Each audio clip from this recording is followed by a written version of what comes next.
Hello friends, welcome to the Galapagos Islands. This is one of the ultimate paradises on Earth. This is one of these places that everybody wants to come at least once in a lifetime. Along the week, we'll have the company of wonderful travel mates, an incredible hard-working crew, and an incredible knowledge natural history staff. All of these combined with the beautiful landscapes and the indifference, the beautiful ecological naivety of their inhabitants will make this trip a trip of a lifetime. Along the week, we'll have many activities to enjoy this place to the most. We'll have walks, we'll have kayaking, we'll have snorkeling, swimming, you name it. So many things to do here that will help us to recreate and to follow the footsteps of the greatest naturalist, Charles Darwin. This is a living laboratory of evolution. It's one of the ultimate paradises on this planet. Welcome to the Galapagos Islands. Welcome to the National Geographic Islander.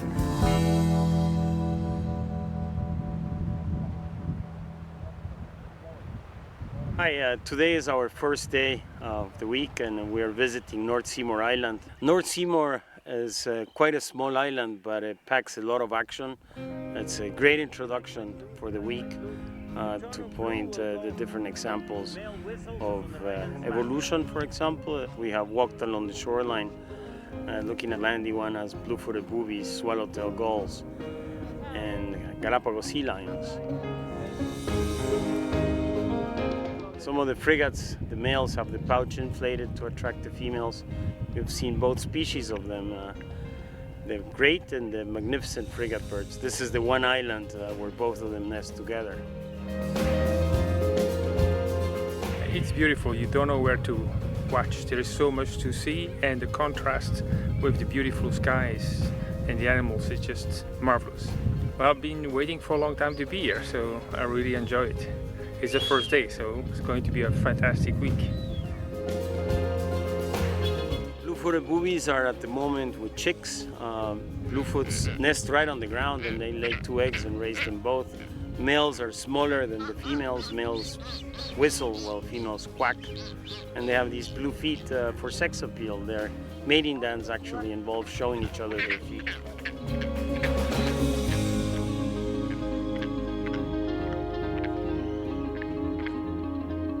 I love it. You get so close to the birds, to the wildlife. They're not afraid of you. You get a lot of different activity.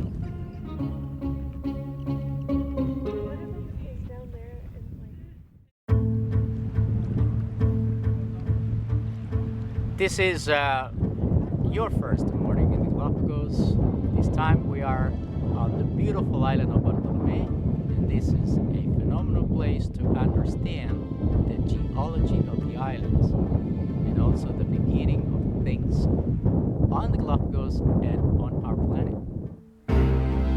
And a very volcanic island, there are several processes going on. To have animals and plants, you have to wait for a long time until erosion does its work. And only then is when you have the animals and the plants to come live.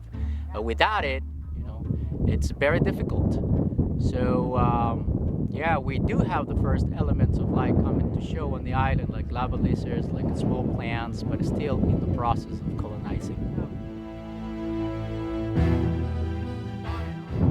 Like a time machine back to how the world was when it first developed and it started to come out through the ash and the explosions, and to watch the gradual progression from the lava as it breaks down into smaller areas, into the sand and the creatures and the plants that fight to survive. It really brings to life all those things you read when you're in elementary and middle school and you studied, and you get to live it and walk through it and feel it.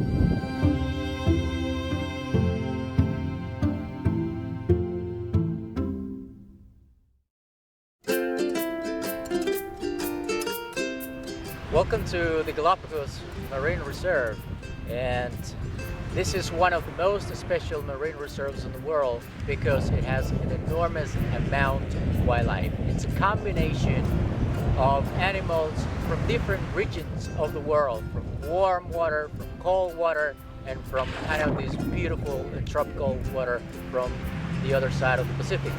So it all congregates here.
We are visiting the island of Ravira this afternoon, and after a wet landing we encounter a brackish water lagoon with a couple of American flamingos just looking for brine shrimp. And actually this is a lucky encounter because we don't have many flamingos in Galapagos. So to see two of them, we're extremely lucky to spot this wildlife on this brackish water lagoon. Ravira, it's the red island from Galapagos.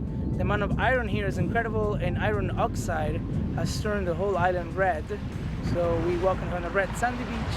We're looking for birds. We saw a few white-cheeked pintail ducks in the lagoon as well. And you can see some greenery around the lagoon. All these mangroves are using the salty breeze from the ocean and the brackish water from the lagoon to stay green. Right behind the green mangroves we have a whole forest of incense trees. And these are white trees like skeletons marching up the hill all the way up. So Ravira, it's a great place that offers not only some wildlife, not only some birds, but also some flora of the Galapagos to be studied and for us to photograph. Ravira has been great. We've had a lot of really close encounters with the sea lions. We actually got to see some of the flamingos, the American flamingos. And I actually got a really great photo of a lava lizard, a male lizard. So it was been a really cool experience, and the red sand is really something different and really special.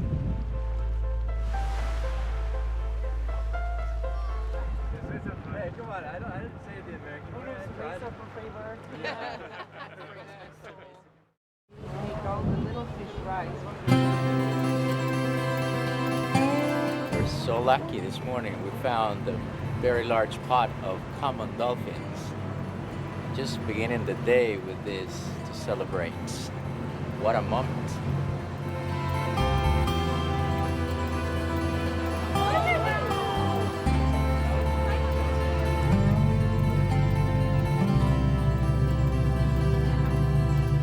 I've never woken up to dolphins before. Oh, definitely not. Yeah, we saw, before you woke up, we saw 2 whales, and then we saw a whole pod of dolphins and the tuna jumping with the dolphins. And coffee. And Saw that. importantly, you got coffee. You didn't see That was that? amazing. It was beautiful. It seemed like hundreds of dolphins.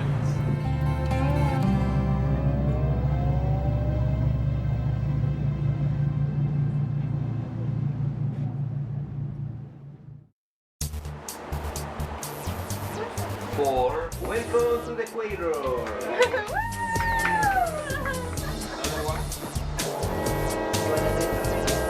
Okay. For those of you who cross the line, we have a souvenir here. We crossed the equator today officially aboard the National Geographic Islander.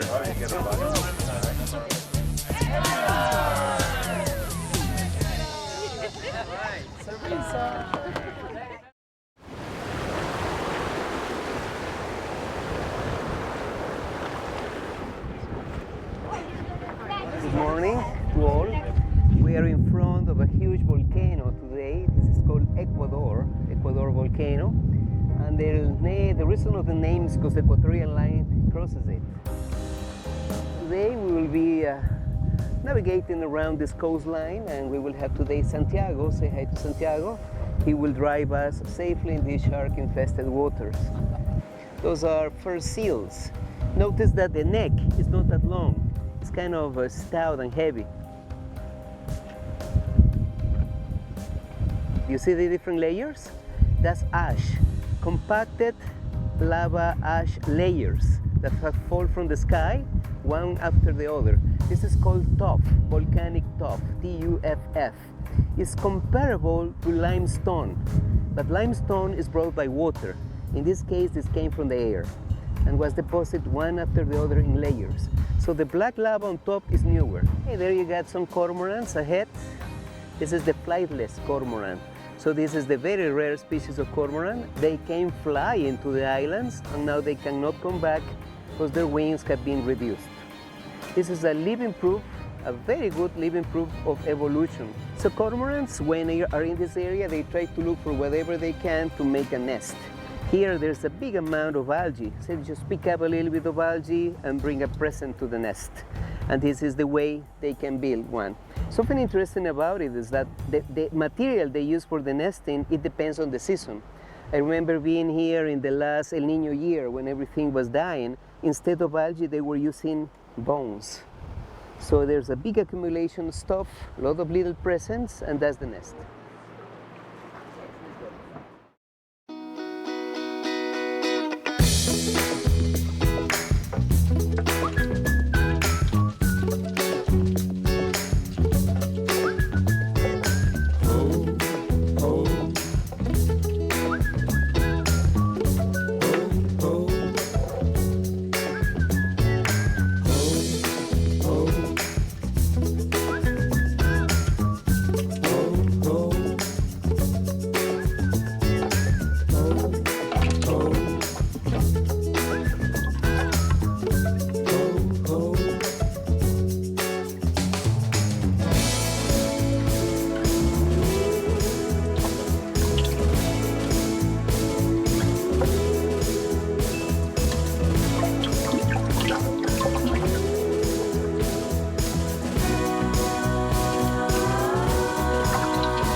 So welcome to Fernandina Island, everyone. This is the youngest of the Galapagos and the westernmost point in the islands. We're traveling back in time right now to see how every island was in the beginning before they had human impact on them. So the density of wildlife, how pristine this place is, the young lava fields, everything is just coming back to the beginning. And we are very lucky to touch a place that has been so untouched by humans. This is the most preserved island in this archipelago and one of the most preserved islands in the tropics, actually. The wildlife we'll see today will be endemic to Galapagos, native, maybe no introduced species. There are very little here, a few insects, but all the wildlife we'll see will be endemic to the islands and some of them native. So the density of wildlife is quite unique to these islands.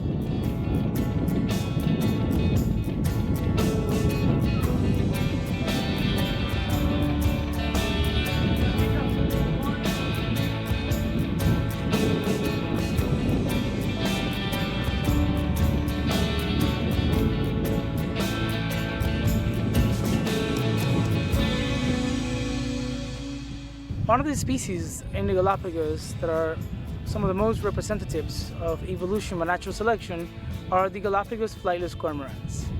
These are one of the best examples of evolutionary trade-offs where they reduce the size of their wings and increase the length and the strength of their legs as diving flippers. Flightless cormorants are endemic to these islands, and this is the time of the year when we see females and males sharing responsibility over the nesting grounds, and males bringing back nesting material, brown algae, that will be offered as a present to the female, and female put it down and make the nest out of it. Cormorants nesting, but it's very fascinating because where we come from, the cormorants fly and dive and stand and spread their wings. So the flightless cormorants are quite amazing to be able to dive down, get food, and they don't need to know how to fly. So, But it's fun. I don't know why they gave it up. well, because it wasn't necessary. They said because they didn't need to be able to fly away from a predator, so they became the flightless, and I guess I think their legs are stronger because of that. So Okay, you get the job. We had an incredible time on Fernandina Island. We spotted a few flightless cormorants on the nesting grounds, large colonies of marine iguanas. We even saw a brand new pup and its mother. So this was an incredible time in the Galapagos.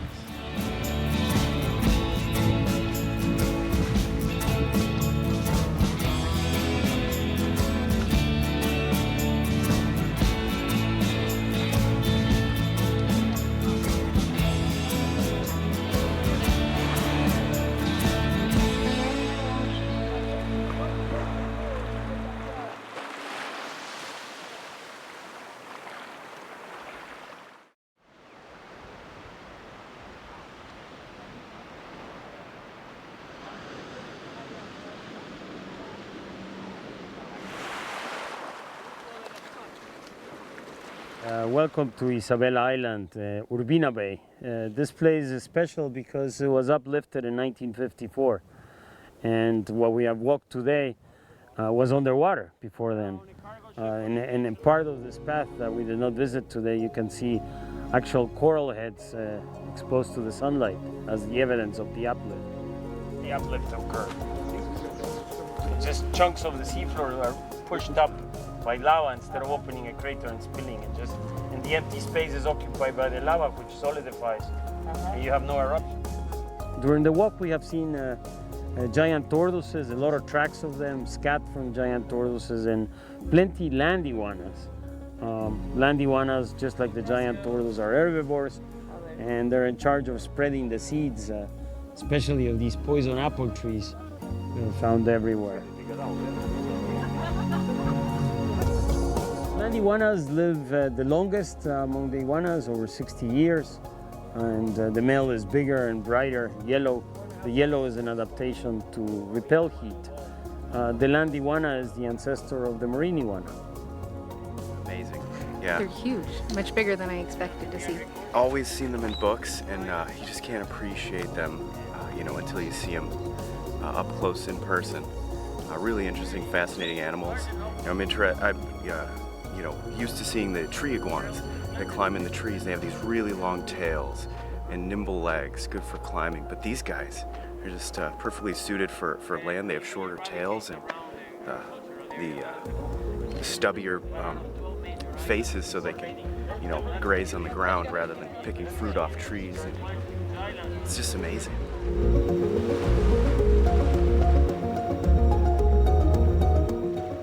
We just had an incredible show happen right in front of our eyes.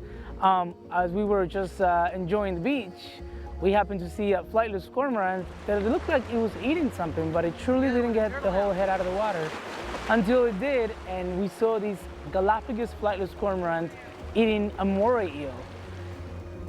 The cormorants that we have in Galapagos, like you can see right behind me, are completely flightless. Even though they cannot fly, they're perfect divers. And part of their diets are octopus, moray eels, fish. We happened to have this incredible moment as the cormorant took the moray eel out of the water. It was fighting with the moray eel and it swallowed the whole thing down its